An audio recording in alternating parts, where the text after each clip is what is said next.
मैं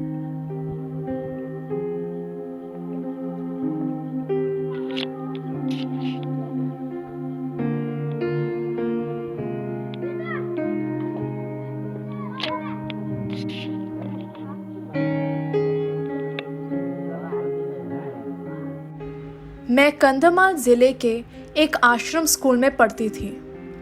आश्रम स्कूल समझते हैं कितनी बड़ी बात है। मतलब ये है कि मैं हॉस्टल में रहती थी। हमारे देश में कितने ही बच्चों को ये मौका मिलता है कि वह हॉस्टल में रहकर स्कूल की पढ़ाई करें। फिर मैं तो एक आदिवासी परिवार में पैदा हुई थी।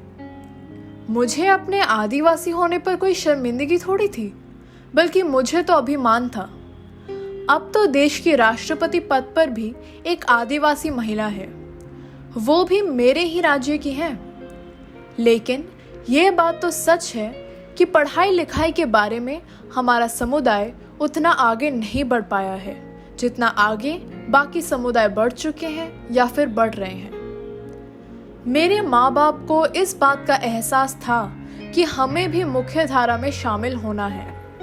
बातें तो बहुत सारी हैं जो मेरे माता पिता और मेरी होती थी, लेकिन इतना समझ लीजिए कि मेरे माँ बाप इस बात से इतना ही कन्विंस थे कि उन्होंने मुझे आश्रम स्कूल भेज दिया। मैं हॉस्टल में रहने लगी। मुझे घर की खूब याद आती। मेरे माँ बाबा, गांव, सहेली, जंगल और पोखर, सब कुछ।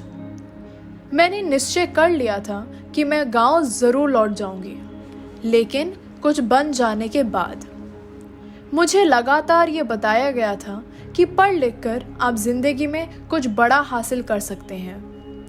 मैं अपने निश्चय पर अडिग थी। छुट्टी में भी घर नहीं जाती थी। अब मैं कक्षा 7 में पढ़ रही थी। सितंबर महीने में मेरे पेट में दर्द उठा। दर्द बहुत तेज था। जब बर्दाश्त नहीं हुआ तो अपने हॉस्टल के वार्डन को बताया। वो मुझे एक लोकल डॉक्टर के पास ले गए। वहाँ डॉक्टर ने उन्हें कुछ ऐसा बताया कि उनके होश उड़ गए। शायद आप भी इस सच को सुनकर परेशान हो जाएं। मैं माँ बनने वाली थी। आपको विश्वास नहीं हो रहा होगा। आपको तो ये खबर तक नहीं मिली होगी। आपको ये खबर शायद आज भी ना मिलती अगर मैं ना बताती, और मैं भी ये खबर ना बताती अगर मेरी मौत ना हो गई होती। ये सब कब हो गया, आप यही सोच रहे होंगे। यह इसी महीने की घटना है। इसी महीने क्यों, इसी सप्ताह की घटना है। तारीख थी 5 अक्टूबर 2022। छोड़िए बाकी डिटेल में अब क्या रखा है, पर इतना बता दूं कि मैंने जिस बच्चे को जन्म दिया, डॉक्टर उसे भी नहीं बचा पाए। आप मेरी बातें सुनकर बेचैन हो रहे होंगे। मेरा नाम क्या है, मेरे गांव का नाम क्या है, मेरे माँ बाप को इस घटना के बारे में कब पता चला, मेरे माँ बाप है कौन, मेरे गांव और जिले का नाम क्या है। मैं ओडिशा के कंधमाल जिले के एक गांव में पैदा हुई। मेरा गांव और घर ऐसा ही था। ये जो तस्वीरें आप देख रहे हैं, इनमें से कोई भी मेरे परिवार के लोग हो सकते हैं, लेकिन इस बात से क्या ही फर्क पड़ता है। मैं मर गई तो लगा कि आज आपको अपनी कहानी सुना दूं। शायद आप मेरी कहानी को सुन लें और कहीं इसका जिक्र कर दें, क्योंकि मैंने सुना है कि आप किसी बात का जिक्र तक कर दें तो हालात बदल जाते हैं।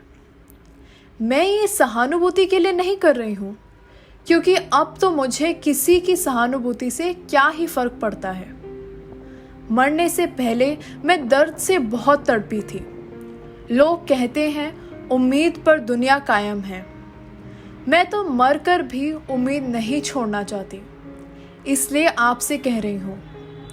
23 सितंबर को जब मेरे हेडमास्टर और वार्डन को ये पता चल गया था कि मैं माँ बनने वाली हूँ, तो मुझे और मेरे बच्चे दोनों को ही बचाने के उपाय किए जा सकते थे। मुझे ऐसा लगता है। हो सकता है ये संभव ना रहा हो, लेकिन मैं ये नहीं मान पा रही हूँ। क्योंकि जब 5 अक्टूबर को मुझे प्रसव पीड़ा शुरू हुई तो एक एम्बुलेंस का जुगाड़ तक नहीं हो पाया। नतीजा, मेरी और मेरे बच्चे की मौत। मैंने सुना है कि मुझे गर्भवती बनाने के जुर्म में पुलिस ने मेरे स्कूल के पास ही एक स्कूल में 10वीं में पढ़ने वाले छात्र को हिरासत में लिया है। वैसे तो मैं ये पूछ सकती हूँ कि अगर ये लड़का दोषी है तो उसे मेरे मरने के बाद ही क्यों पकड़ा गया, लेकिन मैं आपसे ये नहीं पूछना चाहती। मैं तो बस आपसे ये पूछना चाहती हूँ कि मेरी दुर्गति के लिए तो 10वीं में पढ़ने वाला ये लड़का जिम्मेदारी ले लेगा, लेकिन देश भर के आश्रम स्कूलों के बेहद खराब हालत की जिम्मेदारी लेने के लिए किसे ढूंढोगे? दिल पर हाथ रखकर जवाब दीजिएगा, क्योंकि मैं नहीं चाहती कि कोई कहे कि मेरे माँ बाप ने मुझे हॉस्टल भेजकर गलती की थी।